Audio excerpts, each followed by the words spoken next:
আসসালামু আলাইকুম। আল্লাহ আল্লাহ কি আমরা জেনে নেই।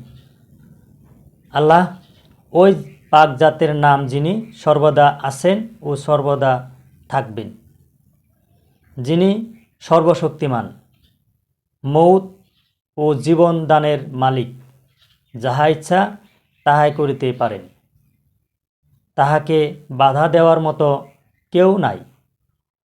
তিনি কাহারও মুখাপেক্ষী নন, সব তাহার মহাতাজ। আসমান, জমিন, চাঁদ, সূর্য, মানুষ, ফেরেশতা, জিন, পাহাড় পর্বত, নদী-নালা ইত্যাদি সমস্ত বস্তুই সৃষ্টিকর্তা আল্লাহ। আবার কিয়ামতের দিন ওই সম্পূর্ণ জিনিস ধ্বংস করিবেন আল্লাহ।